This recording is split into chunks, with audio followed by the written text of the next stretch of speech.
Hello everyone, welcome to my RK Technical classes. Today we will be discuss about desirable properties of refrigerant.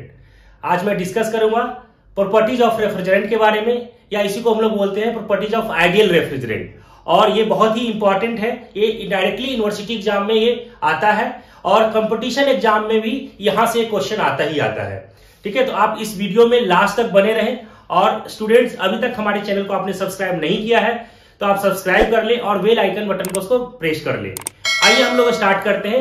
Desirable properties of refrigerant. Simple अगर आपसे examination के अंदर पूछा हुआ कि explain desirable properties of refrigerant, तो आपको क्या करना है, वन लाइन के अंदर मेंशन करना है। बुक में 14 या 15 पॉइंट्स मेंशन किया हुआ है, वन लाइन के अंदर मेंशन किया हुआ है कि it should have low boiling point, it should have low freezing point, high coefficient of performance, the specific volume is low, ठीक है, high latent heat of vaporisation. ठीक है, तो इस तरह से वन लाइन के अंदर मेंशन करना है। बट अगर आप इसी क्वेश्चन के अंदर आपको मेंशन किया हुआ कि आप इसका थर्मोडायनेमिक प्रॉपर्टीज है, इसका फिजिकल प्रॉपर्टीज, इसका केमिकल प्रॉपर्टीज आप आइडेंटिफाई करके लिखें, मेंशन करें, तब आपको क्या करना पड़ेगा, अलग अलग आइडेंटिफाई करना पड़ेगा। दोनों में कुछ भी डिफरेंस नहीं है, सेम है, बट उसके अंदर हम लोग एक लाइन के अंदर मेंशन कर रहे हैं, यहां पे हम लोग आइडेंटिफाई कर दिए है। ठीक है, अब हम लोग स्टार्ट करते हैं यहाँ पे थर्मोडायनेमिक प्रॉपर्टीज। ठीक है, थर्मोडायनेमिक प्रॉपर्टीज हमारा क्या है कि the boiling point of the refrigerant should be low.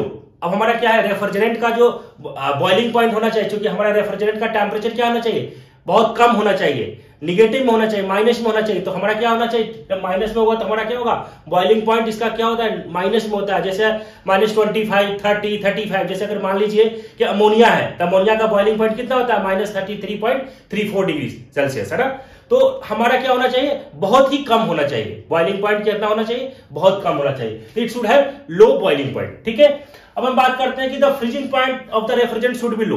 अब हमारा बॉइलिंग पॉइंट लो है तो फ्रीजिंग पॉइंट भी क्या होना चाहिए। अगर हमारा किसी भी रेफ्रिजरेंट का बॉइलिंग पॉइंट -35 है तो हमारा फ्रीजिंग भी क्या होना चाहिए, निगेटिव, माइनस में होना चाहिए, ना। फ्रीज जो होगा हमारा क्या होगा, -36, 37 ये डिग्री सेल्सियस होना चाहिए। तो हमारा इट शुड बी ऑल्सो, जो हमारा जो फ्रीजिंग पॉइंट होना चाहिए वो क्या होना चाहिए, लो होना चाहिए। ठीक है, अब हम बात करते हैं latent heat of vaporisation of the refrigerant should be high. Latent heat मतलब जब हम हीट को एब्जॉर्ब करेंगे तो हीट जो एब्जॉर्ब करेंगे in the form of latent heat, तो जितना ज्यादा हम हीट वहां से एब्जॉर्ब करेंगे तो वहां पे हमें कूलिंग, ठंडा होगा, कूलिंग मिलेगा।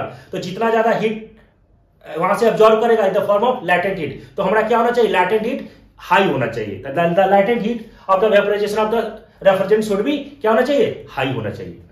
ठीक, the refrigerant should have high critical temperature. High critical temperature क्या बोलते हैं कि उस टेम्परेचर को बोलते हैं कि अगर किसी वेपर का अगर टेम्परेचर अगर मैक्सिमम पहुंच जाए, उस टेम्परेचर के बाद हमारा कंडेंसेशन नहीं होगा। ठीक है, उस टेम्परेचर को हम लोग बोलते हैं क्रिटिकल टेम्परेचर। जैसे मान लीजिए कि किसी भी वेपर का टेम्परेचर जो है 35 है, हाई क्रिटिकल टेम्परेचर या हाई क्रिटिकल प्रेशर भी बोल सकते हैं इसको।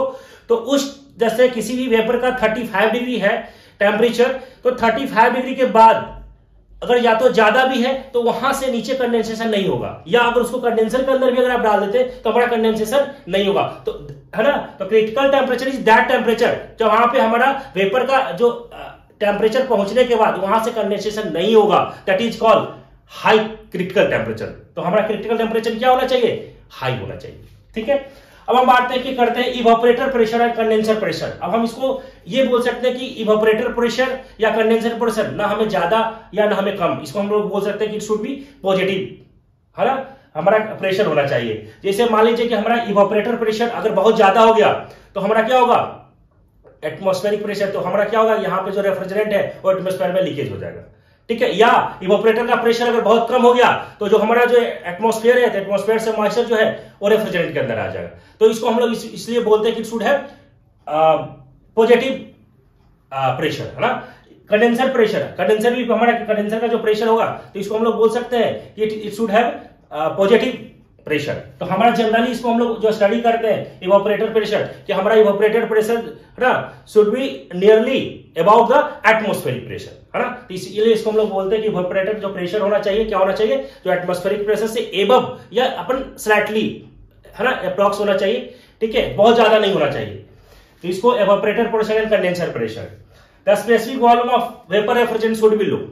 स्पेसिफिक वॉल्यूम क्या होगा, अगर जितना ज्यादा हमारा वॉल्यूम होगा तो हमारा जो कंप्रेशर है वो भी हमारा क्या होगा, बड़ा रखना पड़ेगा। तो it will be more worth ठीक है। तो इसलिए हम लोग क्या करते हैं कि स्पेसिफिक वॉल्यूम हमारा क्या होना चाहिए, कम होना चाहिए। It should be specific volume of the vapour refrigerant should be low, ठीक है। तो सेकंड है हमारा केमिकल प्रॉपर्टीज। अब हम केमिकल प्रॉपर्टीज हमारा क्या, the refrigerant should have non flammable, दहनशीलता, non flammable and non explosive होना चाहिए, ठीक है।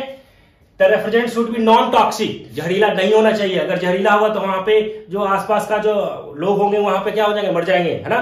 तो हमारा क्या होना चाहिए, नॉन टॉक्सिक होना चाहिए, ठीक है। The refrigerant should have non corrosive, non corrosive होना चाहिए, ठीक। The refrigerant should have chemical stability, हमारा जिस टेम्परेचर पे, जिस हमारा जो प्रेशर पे जो हमारा जो रेफ्रिजरेंट होगा, जो हमारा वर्क कर रहा है, तो हमारा क्या होना चाहिए, स्टेबल होना चाहिए, ठीक है।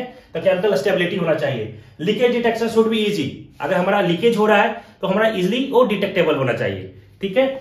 नेक्स्ट है मिक्सिबिलिटी विथ ऑयल, हमारा क्या होना चाहिए कि जो हमारा जो रेफ्रिजरेंट है, रेफ्रिजरेंट के साथ इजिली हमारा क्या होना चाहिए, ऑयल जो है वो मिक्स होना चाहिए, नहीं तो हमारा क्या होगा, वो हमारा क्या हो जाएगा, कंप्रेशर के अंदर जाएगा, ठीक है।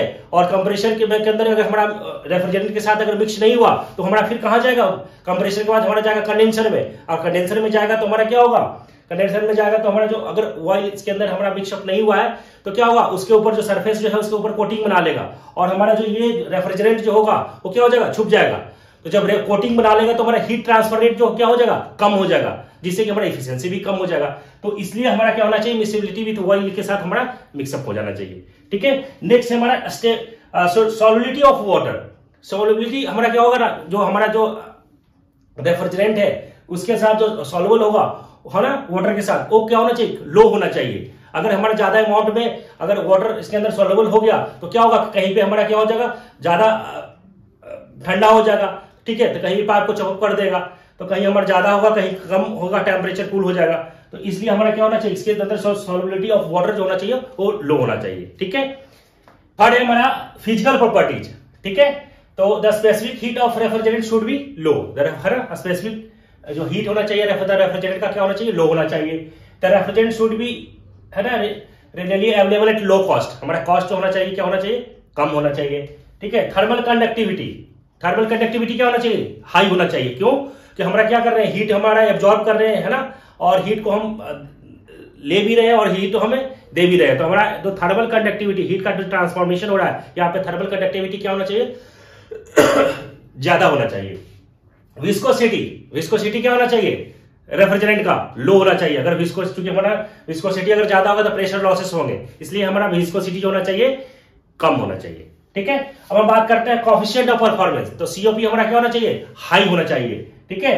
High coefficient of performance and low power input पर टन ऑफ रेफ्रिजरेशन, है ना। पावर इनपुट जो होना चाहिए वो क्या होना चाहिए, लो होना चाहिए, और हमारा परफॉर्मेंस जो होना चाहिए वो हाई होना चाहिए। नेक्स्ट हमारा डाइलेक्ट्रिक स्ट्रेंथ, हमने हमारा इलेक्ट्रिक जो फील्ड होगा उसको उसके सामने सर्वाइव करने की प्रॉपर्टी, ठीक है। तो हमारा इलेक्ट्रिक जो डाइलेक्ट्रिक स्ट्रेंथ जो होना चाहिए वो क्या होना चाहिए, हाई होना चाहिए। क्योंकि हमारा क्या होता है, जो इवापोरेटर होता है, इवापोरेटर से जो हमारा इवापोरेटर क्या करता है, वहां से जो हमारा जो निकलता है वो वेपर फॉर्म में निकलता है रेफ्रिजरेंट, ठीक है।